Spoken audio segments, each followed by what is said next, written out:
O livro de Gênesis é o primeiro livro da Bíblia e a sua história se divide em duas partes principais. Os capítulos de 1 a 11 contam a história de Deus e do mundo inteiro. Depois temos os capítulos de 12 a 50 que realça a história entre Deus e apenas um homem, Abraão e sua família. Essas duas partes estão conectadas por uma história que começa no capítulo 12.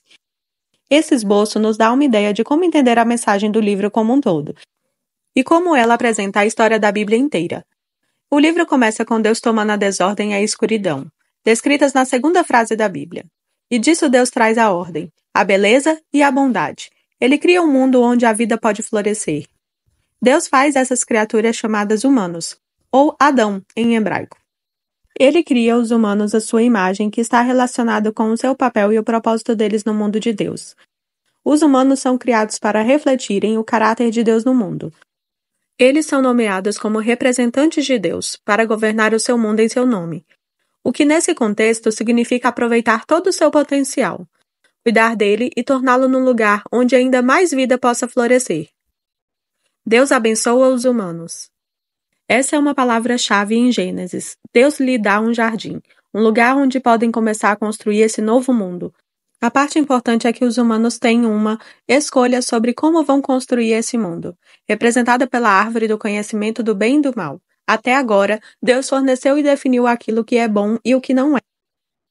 Mas agora, Deus está dando aos humanos a dignidade e a liberdade de escolher. Será que eles vão confiar na definição de Deus para o bem e o mal? Ou vão buscar autonomia e definir bem e mal por conta própria?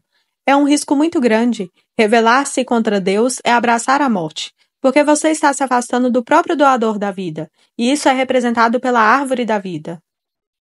No capítulo 3, uma figura misteriosa, a serpente, entra na história. A única coisa que sabemos sobre a serpente é que ela é uma criatura que Deus fez. Torna-se claro que é uma criatura em rebelião contra Deus. Ela quer levar os humanos à rebelião e à morte. A serpente conta uma história diferente sobre a árvore e a escolha. Ela diz que buscar conhecimento sobre o bem e o mal não trará a morte, mas sim irá garantir a vida e se tornarão como Deus agora. Isso é uma ironia trágica, porque sabemos que os humanos já são como Deus. Foram feitos para refletir a imagem de Deus. Em vez de confiar em Deus, os humanos buscam a própria autonomia. Eles escolhem o conhecimento do bem e do mal para si. E, instantaneamente, toda a história fica fora de controle. A primeira perda acontece nas relações humanas. E, de repente, o homem e a mulher entendem o quão são vulneráveis. Eles não podem nem confiar um no outro. Eles fazem roupas e se escondem um do outro. A segunda perda acontece na intimidade entre Deus e os humanos. Eles correm e se escondem de Deus. Quando Deus os encontra, eles começam um jogo de culpar um ao outro, sobre quem iniciou essa rebelião. E nesse momento, a história para, e há uma série de poemas curtos nos quais Deus declara, primeiro para a serpente, depois para os humanos, as consequências trágicas dos seus atos. Deus primeiro diz à serpente que, apesar da sua vitória aparente, ela está destinada à derrota e a comer poeira. Deus promete que um dia, uma semente, ou seja, um descendente, virá da mulher e dará um golpe letal na cabeça da serpente. O que parece uma ótima notícia, mas essa vitória terá um custo, pois a serpente também dará um golpe letal no calcanhar do descendente, enquanto está sendo esmagada. A promessa desse guerreiro ferido é misteriosa, mas no fluxo da história até então, você vê isso como um ato de graça de Deus. Os humanos acabaram de se rebelar. E o que Deus faz? Ele promete resgatá-los. Mas isso não elimina as consequências das decisões do ser humano. Deus informa que agora os aspectos da sua vida conjunta, tanto na vida em casa como no trabalho, serão cheios de tristeza e dor por causa da sua rebeldia. O que levará à morte. E a partir daqui, a história só piora. Os capítulos 3 a 11 traçam o efeito crescente da rebelião e das relações humanas, fraturadas em todos os níveis. Há uma história sobre dois irmãos, Caim e Abel. Caim tem tanta inveja do seu irmão que quer matá-lo. Deus adverte Caim que não caia na tentação, mas ele faz isso de qualquer maneira. Ele mata o seu irmão no campo. Caim, então, constrói uma cidade onde reinam a violência e a opressão. Tudo isso combina na história de Lameque. Ele é o primeiro homem da Bíblia a ter mais de uma esposa. Ele as acumula como sua propriedade.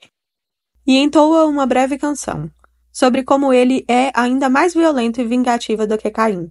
Depois disso, temos uma história estranha sobre os filhos de Deus, que poderia se referir a seres angelicais do mal, ou aos antigos reis que alegavam descender dos deuses, como Lameque. Eles adquiriram tantas esposas quanto quiseram e geraram os Nefilins, grandes guerreiros dos tempos antigos. Qualquer que seja a interpretação correta, o ponto principal é que os humanos estão construindo reinos, que enchem o mundo de Deus com violência, e ainda mais corrupção. Em resposta a essa corrupção, sabemos que Deus está profundamente triste. A humanidade está destruindo o seu belo mundo e se destruindo uns aos outros. Então, num ato ímpeto de proteção da bondade que existe no seu mundo, Deus limpa a maldade humana com um grande dilúvio. Mas existe um humano inocente a quem ele protege, Noé e toda a sua família. Ele nomeia Noé como um novo Adão. Ele repete a benção divina e envia Noé pelo mundo afora. Mais uma vez temos grandes expectativas. Mas Noé falha também no jardim. Ele vai e planta uma vinha, e fica bêbado até perder os sentidos. Então um de seus filhos, Cam, faz algo vergonhoso a seu pai na tenda. Aqui temos o nosso novo Adão, nu e envergonhado, justamente como o primeiro, e novamente tudo piora. O que leva à fundação da cidade da Babilônia. As pessoas da antiga Mesopotâmia se reúnem em torno de uma nova tecnologia, o tijolo. Elas podem construir cidades e torres mais altas, bem mais rápido do que qualquer outro povo. Eles querem construir um novo tipo de torre, que chegue até os deuses para tornar os seus nomes famosos. É uma imagem da rebelião e a arrogância humana. É a rebelião do jardim, dessa vez amplificada. Deus humilha o seu orgulho e os dispersa. Essas são histórias diversas, mas pode ver que todas exploram o mesmo princípio básico.